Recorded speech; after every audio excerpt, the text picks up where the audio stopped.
Hi, it's Wednesday, July 2nd, and we have a few systems active in the tropics worldwide today.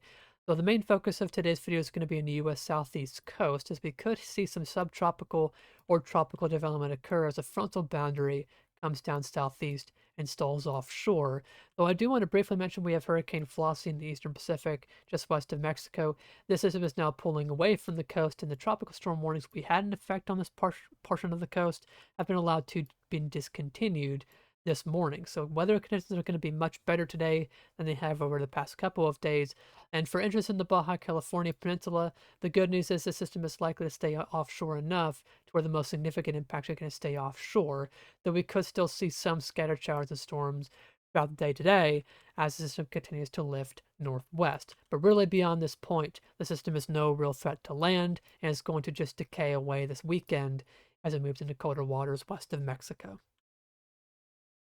But like I mentioned, the main focus of this video is going to be off the U.S. southeast coast as we have this frontal boundary coming throughout the eastern United States. This is a closer look at the western Atlantic, and you can see all this cloudiness stretching from New England all the way down to the deep south. And this is a cold front passing southeast throughout the Carolinas today, and it's forecast to stall offshore starting tomorrow afternoon. And beyond that point, we could see the system attempting to form an area of low pressure, and thereafter we could see some subtropical or tropical development occur. And this is a classic look for early season tropical development in the Atlantic, as really the tropical Atlantic does not wake up in earnest until August and September. So usually this time of year, you have to look for other sources for tropical or subtropical development. And the tail end of fronts are usually a good source for that because these fronts are an increased zone of converging air, and that can lead to more convection, but also it has increased rotation with it, which can aid in the formation of areas of low pressure, which can eventually become tropical cyclones. If we look at the European model, low-level spin out to Saturday morning, you can see this happen. We get an area of low pressure form. It's a broad one, but it has formed into an area of low pressure off the coast of Georgia, South Carolina, and Florida. And this is a agreed upon idea by most of the global models today. Most of them are in agreement that we'll have an area of low pressure, or at least try to form off the southeast coast. And this is further aided by the upper level pattern that we're going to have take shape this week across the US. Let me go back to show you what's happening. If we go to Friday morning, you can see we have a big ridge of high pressure taking shape across the plains, and this is causing downstream amplification of a trough in the eastern United States. And this goes pretty far south. You can see the southern edge of this trough. It's down to northern Florida and southern Georgia. But this part of the trough is not too strong. It's going to be left behind as this parent trough axis begins to lift out over the weekend. And this ridge is going to begin to take hold as this trough begins to lift out. You can see that happen here. That trough flips up into southeast Canada rather, and this ridge begins to build over the Great Lakes. And now this trough axis that was once connected to that main trough axis way up there has now been cut off from the mainstream flow and is now an upper level low in the southeast United States. And this may sound familiar. We had a similar scenario happen in early June, although that system was not successful in its attempts to form. This one does seem to have a better chance at formation. One is because we do have this frontal boundary here, so there's already some kind of a surface reflection of some spin.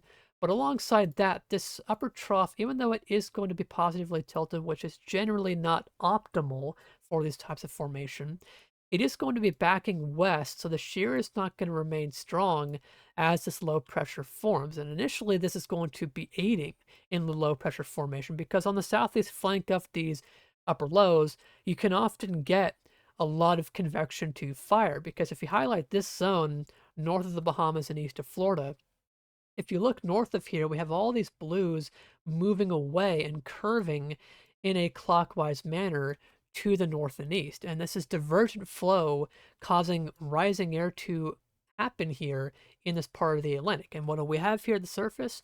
Well, we have that old frontal boundary. So that's happening along that frontal boundary. And as a result of all that convection going off, you get low pressure development. And you can see the red L here has formed on the European model, showing you as well what we saw on the vorticity map by Saturday. Now, as I mentioned, this low is forecast to back west. The upper low is what I'm speaking of here. And you can see by this point, the shear is beginning to decrease because the upper low flow is decreasing as well. You can see more white coloring taking shape across this part of the world. Now, this is not a perfect environment for the system to form, as the system will have some struggles to deal with if it wants to be a tropical cyclone. The first one is going to be broad area of low pressure, and it needs to be more compact to be a tropical cyclone. You can see on this model, as I mentioned, this is a broad area of low pressure. This takes a very large surface area, and that's a problem because behind surface fronts like this, you often have a lot of dry air deposited behind them. You can see this here if we look at the visible satellite in loop. In advance of the front, we have warm, moist, unstable air, but behind it we have dry and stable air with really not much clouds to speak of in the Ohio Valley and Great Lakes behind the front. This is a bunch of dry air that's going to be deposited into the southeast US behind this surface front boundary, and you can see this by Saturday afternoon on the European model. This is by the point that low pressure has formed. And like I mentioned, it's broad, so it takes up more surface area, which that means it's pulling in air from a greater radii, which means it's able to pull in air from a greater region. And you can see again all that dry air in this brown here, and it's able to be pulled in to the circulation. We have some moisture on the east side, and this is a very lopsided system by this time. But if it's not able to sustain convection over the center of this system, it may not be able to tighten up the area flow pressure in time. And I say in time because the system may not ultimately have enough time over water to complete this gradual process of becoming a subtropical or tropical cyclone, as models have been a bit split on exactly how long the system is going to have. On the specific European model run, this system has until about Sunday night before it comes into the Carolina coast, as you have a shortwave trough digging into the Great Lakes, which begins to weaken the ridge up north and allows the system to come north. But this has been an uncertain aspect on multiple model runs and between models themselves. Just as an example, I'll show you the European model, 500 millibar flow out to Saturday afternoon. The system is here off the coast, and pay attention to the pattern further north across the eastern US. We have this deep layer ridge across the Ohio Valley. This is what's keeping the system stalled offshore for the weekend because this is having northeasterly flow on the southeast side. And if you look at the flow on the backside of this, we have southwesterly flow. And this is the same at the surface as well.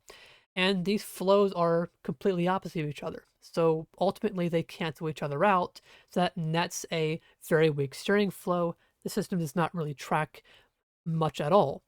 But we have this little shortwave trough that's digging in here over the northern plains and Great Lakes on this model run. This is just enough to weaken this ridge a little bit to where by Sunday or Monday, the ridge axis is now over the mid-Atlantic and moving over the open waters of the Northwest Atlantic. And by this point on the western edge of this ridge, you have southerly flow, so it begins to pull the system into the Carolina coast, as we just saw on this model run.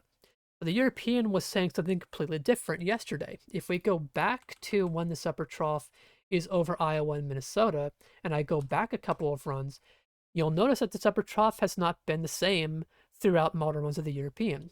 In fact, on this run last night, this was much more of a flat line flow, not really much of an upper level trough axis, or shortwave trough axis that is, and for that reason, this ridge is still strong and keeps that northeasterly flow going over the system, which keeps it stalled offshore. And on the run last night, it actually had until next Friday to form before it actually came ashore into the US. And that's a huge difference because this is going to be a more gradual process, and the more time is going to be better for this. But if we really don't have until Sunday before the system comes in, that really is not going to bode well for formation chances because the system, like I said, is broad. It's going to have dry air issues, and it needs to have time to re-moisten the environment to be able to tighten up the area flow pressure and become a tropical depression or tropical storm. So as of right now, it's not guaranteed that we get tropical development, although this is a classic signal for a spin up off the US coast, so it's certainly possible we see this. But regardless of development, we certainly are going to see a more wet pattern along the coast of Florida, Georgia, and the Carolinas for the 4th of July weekend, and that will likely cause some issues for some plans that you may have for the holiday weekend. But of course, we'll be watching as well for early next week if the system does stay offshore long enough to form into a tropical system, where that could increase some wind risk next week along the coastline as well before it comes inland.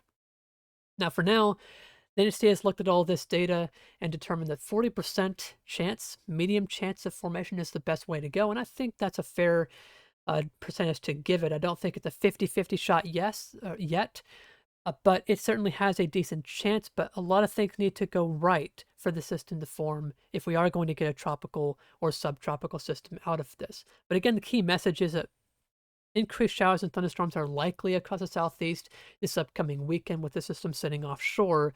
And it's possible that we see a tropical or subtropical system form out of this before it's all said and done sometime early to mid next week. And I'll have more videos on this as this does progress throughout the next few days. And I'll also probably be talking about the next few days the Western Pacific, as we have a couple systems active there. One could threaten portions of Eastern Asia, though we're not going to talk about that much at all in this video. That's all that I've got for today. Stay safe in the Baja California Peninsula as Flossie moves through. And of course, with the upcoming holiday weekend, enjoy the time outdoors. But of course, if there's any thunderstorms around, remember the old saying, when thunder roars, go indoors and be safe. But again, that's all for now. Thanks for watching.